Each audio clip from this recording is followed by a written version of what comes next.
I've been seeing Ina Garten's brownie pudding recipe everywhere, so I have to make it. Behind me on my stove, I have my butter melting, and then I'll just let it cool for a few minutes. But into my stand mixer, I'm gonna do my sugar and my eggs. And with my paddle attachment, I'm gonna let these mix for a few minutes. This is slightly lighter in color and a little bit more fluffy. It's not quite the consistency I'm looking for yet. For now, I'm gonna go in with my vanilla. She used a vanilla bean, but I'm gonna go in with vanilla bean paste.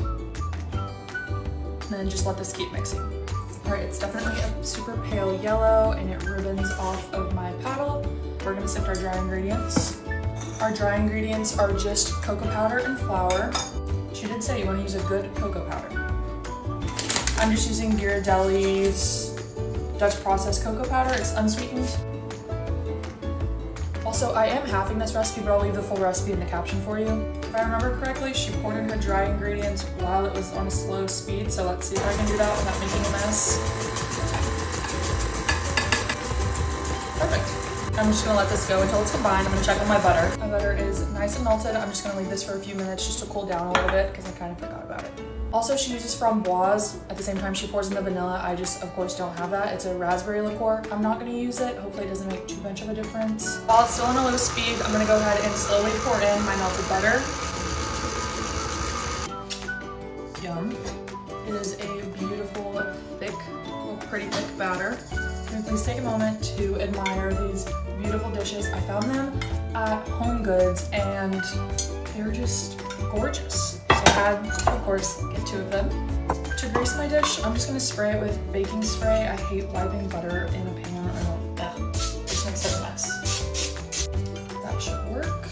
I'll just get our batter into our dish. I am starting to regret only doing half the recipe because I feel like this pan is a little bit too big still. I'm just gonna leave it the way it is, but if mine is super thin and sad, that's why.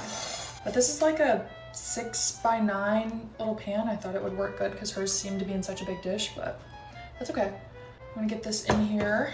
If your tap water comes out super hot, you can use that. That's what she did. Mine just doesn't get too hot. So I just heated it up on the stove. And now I'm just gonna get this into a 325-degree oven.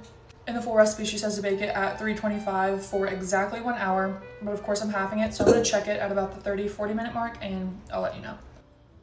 Okay, here she is. My house smells delicious. It baked for 40 minutes at 325. I am just gonna double check it with a butter knife, but I don't wanna mess up like the crackly top. I'm just gonna trust myself. We'll leave it as it is and just let it cool down. They're doing yard work outside my apartment, and I just know as soon as I cut into this, it's gonna start up again, but let's hope that they don't so you can hear it.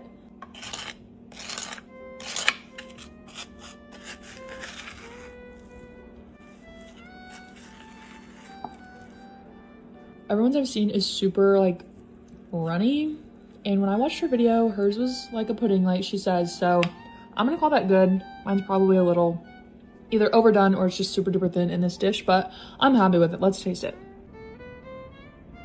Sorry if you can hear the lawnmower. I've waited an hour. I can't wait any longer.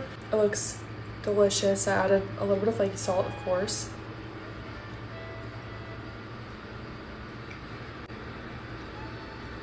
Oh my gosh. This is one of the greatest things I've ever tried in my life. I thought mine was like overdone or too thin, but I genuinely think this is the perfect consistency. It's pudding. It's brownie pudding. Oh my gosh.